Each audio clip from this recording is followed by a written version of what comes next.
Good morning વિદ્યાર્થી મિત્રો.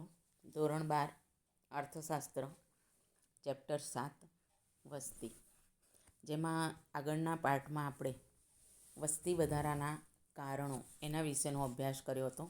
એમાં બે કારણોનો અભ્યાસ કર્યો હતો આપણે, જન્મદરનો અર્થ અને મૃત્યુદરનો અર્થ. હવે આજે આપણે ઊંચા જન્મદર માટેના કારણો, જેમાં સામાજિક પરિબળો, આર્થિક પરિબળો અને અન્ય પરિબળો આનો સમાવેશ થાય છે ઊંચા જન્મદર માટેના કારણોમાં. તો ઊંચા જન્મદર માટેના કારણોનો ભારતમાં ઊંચા જન્મદર માટેના કારણોને 3 વિભાગમાં વહેંચી શકાય: સામાજિક પરિબળો, આર્થિક પરિબળો અને અન્ય પરિબળો. આ 3 વિભાગમાં ઊંચા જન્મદર માટેના કારણોને વહેંચી શકાય છે. તો સૌથી પહેલાં આપણે આજે સામાજિક પરિબળોનો અભ્યાસ કરીએ. સામાજિક પરિબળોમાં પહેલું, સાર્વત્રિક લગ્ન પ્રથા. ભારતમાં લગ્ન એ ધાર્મિક સંસ્કાર છે. લગ્ન ન કરનાર વ્યક્તિ પ્રત્યે સમાજ શંકાની દ્રષ્ટિએ જુએ છે. તેમાંથી બચવા માટે દરેક સ્ત્રી પુરુષ લગ્ન ગ્રંથિથી જોડાય છે. દિવ્યાંગ પણ અપવાદ નથી. જે દિવ્યાંગ લોકો છે એ પણ એમાં અપવાદ નથી. વિકસિત દેશોની તુલનામાં ભારતમાં દરેક સ્ત્રી લગ્ન કરે છે. આમ સાર્વત્રિક લગ્ન પ્રથાથી જન્મદર ઊંચો જાય છે. એટલે સામાજિક પરિબળમાં સાર્વત્રિક લગ્ન પ્રથા, અને આ સાર્વત્રિક લગ્ન પ્રથાને કારણે જન્મદર ઊંચો જાય છે. બીજું છે નાની ઉંમરે લગ્ન અને વિધવા પુનઃ લગ્ન.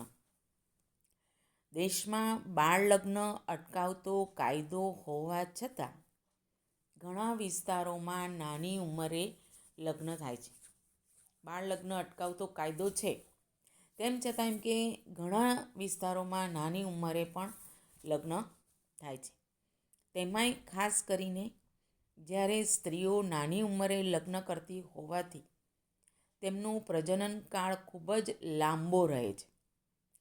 નાની ઉંમરે એમ કે સ્ત્રીઓના લગ્ન થતા હોવાથી એમ કે એનો પ્રજનન કાળ જે છે ખૂબ લાંબો રહે છે, જેથી બાળકોને જન્મ આપવાનું પ્રમાણ વધી જાય છે.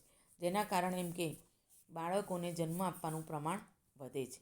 દેશમાં વિધવા પુનઃલગ્નને કાયદા દ્વારા અમલી બનાવ્યો હોવાથી તેને વ્યાપક ટેકો મળેલો છે. દેશમાં એમ કે વિધવાના લગ્ન ફરીથી પણ થઈ શકે, આ કાયદો અમલી બનાવવામાં આવ્યો, અને એ અમલી બનાવવામાં આવ્યો હોવાથી તેને વ્યાપક ટેકો મળેલો છે. જેથી વિધવા પુનઃલગ્ન સામાન્ય થતા જાય છે, જેના કારણે પણ જન્મદર ઊંચો જોવા મળે છે. એટલે વિધવાના પુનઃલગ્ન એક સામાન્ય થતા જાય છે, અને એના કારણે પણ એમ કે જન્મદર ઊંચો જોવા મળે છે. ત્રીજું ઊંચો જન્મદર માટેનું કારણ સામાજિક પરિબળમાં પુત્ર પ્રાપ્તિની ઘેલછા. ભારતીય સમાજ પુરુષ પ્રધાન છે. અહીં પુત્રી કરતાં પુત્રને 3 કારણોથી વધારે મહત્ત્વ આપવામાં આવે છે. ભારતીય સમાજ જે છે આપણો એમ કે એ પુરુષ પ્રધાન છે, અને એટલે અહીં પુત્રી કરતાં પુત્રને 3 કારણોથી વધારે મહત્ત્વ આપવામાં આવે છે. પહેલું કારણ છે, પૂ નામના નર્કમાંથી તારે તે પુત્ર. કહેવત છે પહેલી કે પૂ નામના નરકમાંથી તારે ને તે પુત્ર. પુત્ર એમ કે પૂ નામના નરકમાંથી તારે છે. બીજું છે વંશવેલાને આગળ વધારવા માટે. બીજું પોતાના વંશનો વેલો પુત્ર હોય તો આગળ વધે એ. ત્રીજું ઘડપણમાં આર્થિક સહારો ઊભો કરવા માટે. ત્રીજું પુત્ર હોય તો ઘડપણમાં આર્થિક સહારો બની રહે. આ 3 કારણોથી પુત્રને વધારે એમ કે મહત્ત્વ આપવામાં આવે છે કે પૂનમના નરકમાંથી તારે, વંશવેલાને આગળ વધારે અને ઘડપણમાં આર્થિક સહારો ઊભો કરવા માટે. ઉપરોક્ત 3 કારણોસર કેટલાક કુટુંબો પુત્રની ઘેલછામાં ઘણી પુત્રીઓને જન્મ આપે છે, જેથી કુટુંબના કદમાં વધારો થાય છે. અને આ 3 કારણોથી કેટલાક કુટુંબો એમ કે પુત્રની ઘેલછામાં ને ઘેલછામાં ઘણી બધી પુત્રીઓને જન્મ આપે છે, જેથી કુટુંબનું જે કદ છે એ કદમાં વધારો થાય છે. સામાજિક પરિબળમાં ચોથું છે સંયુક્ત કુટુંબ પ્રથા. ભારતના ગ્રામીણ વિસ્તારમાં સંયુક્ત કુટુંબ પ્રથા વ્યાપક પ્રમાણમાં છે. ગ્રામીણ જે વિસ્તાર છે ભારતનો, એમાં એમ કે સંયુક્ત કુટુંબ પ્રથા વ્યાપક પ્રમાણમાં છે. પરિણામે અહીં બાળકના ઉછેરની આર્થિક જવાબદારી કુટુંબના બધા સભ્યો વચ્ચે વહેંચાઈ જવાથી બાળક બોજારૂપ બનતું નથી. પરિણામે જન્મદર ઊંચો જાય છે. સંયુક્ત કુટુંબ પ્રથાને કારણે એમ કે બાળકના ઉછેરની જે આર્થિક જવાબદારી જે છે એ કુટુંબના બધા સભ્યો વચ્ચે વહેંચાઈ જવાથી બાળક બોજારૂપ બનતું નથી, અને એને કારણે એમ કે જન્મદર ઊંચો જાય છે. તો સામાજિક પરિબળમાં સંયુક્ત કુટુંબ પ્રથા એ પણ ઊંચા જન્મદર માટે એમ કે કારણરૂપ છે. એમાં પહેલું સાર્વત્રિક લગ્ન પ્રથા સામાજિક પરિબળમાં, નાની ઉંમરે લગ્ન અને વિધવા પુનર્લગ્ન, પુત્ર પ્રાપ્તિની ઘેલછા અને સંયુક્ત કુટુંબ પ્રથા, આ ચારેય પરિબળો એ ઊંચા જન્મદર માટે કારણરૂપ બને છે. ઊંચા જન્મદર માટે સામાજિક પરિબળ, પછી આર્થિક પરિબળો. આર્થિક પરિબળોમાં પહેલું પરિબળ છે શિક્ષણનું નીચું પ્રમાણ. શિક્ષણનું નીચું પ્રમાણ. શિક્ષણ અને વસ્તી વૃદ્ધિ વચ્ચેનો સંબંધ અત્યંત જટિલ છે. શિક્ષણ અને વસ્તી વૃદ્ધિ વચ્ચેનો સંબંધ અત્યંત જટિલ છે. આ બાબત સ્ત્રી શિક્ષણને ખાસ લાગુ પડે છે. અપર્યાપ્ત શિક્ષણના કારણે નાના કુટુંબની અગત્ય જલ્દી સમજી શકાતી નથી. શિક્ષણ પૂરતું ન હોવાને કારણે એમ કે નાના કુટુંબની જે અગત્યતા છે એ જલ્દી સમજી શકાતી નથી. પરિણામે કુટુંબનું કદ મોટું રહેવાનું વલણ જણાય છે, અને એના પરિણામ સ્વરૂપે એમ કે કુટુંબનું કદ મોટું રહેવાનું વલણ જણાય છે. ઉપરાંત સ્ત્રીઓમાં શિક્ષણના સ્તર અને બાળકોની સંખ્યા વચ્ચેનો વ્યસ્ત સંબંધ દુનિયાભરમાં જોવા મળ્યો છે. આ ઉપરાંત એમ કે સ્ત્રીઓમાં શિક્ષણના સ્તર અને બાળકોની સંખ્યા વચ્ચેનો વ્યસ્ત સંબંધ દુનિયાભરમાં જોવા મળ્યો છે. નિરક્ષર સ્ત્રીઓની તુલનામાં પ્રાથમિક શિક્ષણ પામેલી સ્ત્રીઓ ઓછા બાળકોને જન્મ આપતી માલુમ પડે છે. જે સ્ત્રીઓ એમ કે નિરક્ષર છે એની તુલનામાં જેમણે પ્રાથમિક શિક્ષણ પ્રાપ્ત કરેલું છે એવી સ્ત્રીઓમાં ઓછા બાળકને જન્મ આપતી માલુમ પડે છે. એ જ બાબત પ્રાથમિક શિક્ષણની તુલનામાં માધ્યમિક કે ઉચ્ચ શિક્ષણ પામેલી સ્ત્રીઓ માટે સાચી ઠરે છે. અને આ જ બાબત એમ કે પ્રાથમિક શિક્ષણની તુલનામાં માધ્યમિક કે ઉચ્ચ શિક્ષણ પામેલી સ્ત્રીઓ માટે સાચી ઠરે છે. આ અનુભવના આધારે કહી શકાય કે દેશમાં નિરક્ષરતા અને અલ્પ શિક્ષણને કારણે જન્મદર ઊંચો રહેવા પામે છે. આ બધા જ અનુભવોના આધારે એમ કહી શકાય કે દેશમાં નિરક્ષરતા અને અલ્પ શિક્ષણ આ બંનેના કારણે જન્મદર ઊંચો રહેવા પામે છે. એમ કે આમ આર્થિક પરિબળમાં પહેલું શિક્ષણનું નીચું પ્રમાણ. બીજું છે આવકની નીચી સપાટી.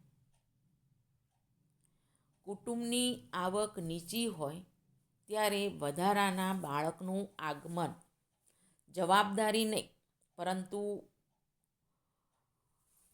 અકસ્માત ગણાય છે.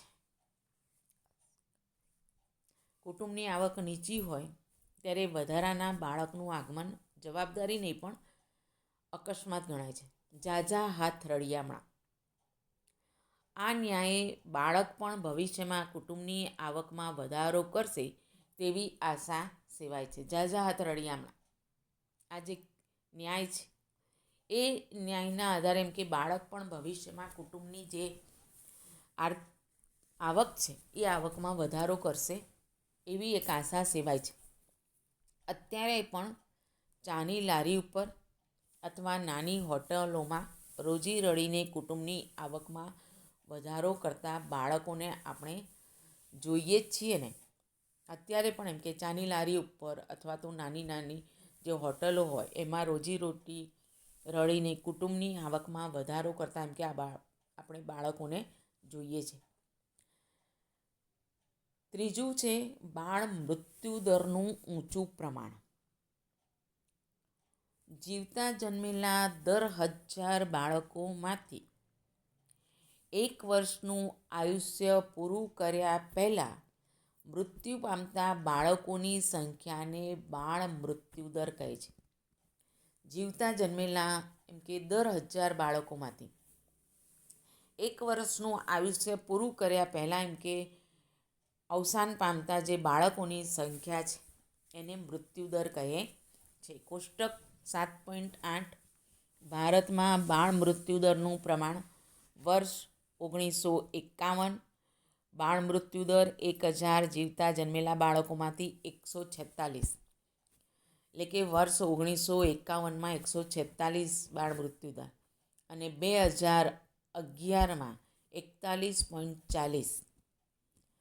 ભારતમાં વિકસિત દેશોની તુલનામાં બાળ મરણનું પ્રમાણ ઘણું ઊંચું છે. ભારતમાં એમ કે જે વિકસિત દેશો છે એ વિકસિત દેશોની તુલનામાં એમ કે બાળ મરણનું પ્રમાણ ઘણું ઊંચું છે. ભારતમાં 1951માં બાળ મૃત્યુ દર 146 હતો. તે ઘટીને 2011માં 41.40 થયો. છતાં આ દર ઘણો ઊંચો ગણાવી શકાય. તેમ છતાં એમ કે આ દર ઘણો ઊંચો ગણાવી શકાય, ઘટ્યો છે પણ તેમ છતાંય બાળ મૃત્યુ દર ઊંચો હોવાના કારણોમાં ગરીબી, દીકરીના જન્મની ઉપેક્ષા, પોષણયુક્ત આહારનો અભાવ, સ્ત્રીઓને વારંવાર થતી કસુવાવડો, ઉછેરની જૂની માન્યતા, અપૂરતી આરોગ્યની સગવડો, 2 બાળકો વચ્ચેનો ઓછો ગાળો વગેરેને કારણે બાળ મૃત્યુદર વધારે થતા હોવાથી લોકો વધારે બાળકોને જન્મ આપવાનું વલણ ધરાવે છે, જે ઊંચા જન્મદરમાં પરિણમે છે. બાળ મૃત્યુદર ઊંચા હોવાના કારણોમાં એમ કે ગરીબી, દીકરીના જન્મની ઉપેક્ષા કરવામાં આવે, પોષણયુક્ત આહારનો અભાવ હોય, સ્ત્રીઓને વારંવાર કસુવાવડ થાય, ઉછેરની જે જૂની માન્યતાઓ છે એ માન્યતાઓ, અપૂરતી આરોગ્યની સગવડો, 2 બાળક વચ્ચેનો ઓછો સમયગાળો, આ બધા કારણોને લીધે બાળ મૃત્યુદર વધારે થતા હોવાથી એમ કે લોકો વધારે બાળકોને જન્મ આપવાનું વલણ ધરાવે છે, જે ઊંચા જન્મદરમાં પરિણમે છે. એટલે ઊંચા જન્મદરના પરિણામમાં આપણે સામાજિક પરિબળ, આર્થિક પરિબળ જોયું. આર્થિક પરિબળમાં પણ શિક્ષણનું નીચું પ્રમાણ, આવકની નીચી સપાટી, બાળ મૃત્યુદરનું ઊંચું પ્રમાણ, એનો અભ્યાસ કર્યો. હવે અન્ય પરિબળનો અભ્યાસ આગળ કરીશું.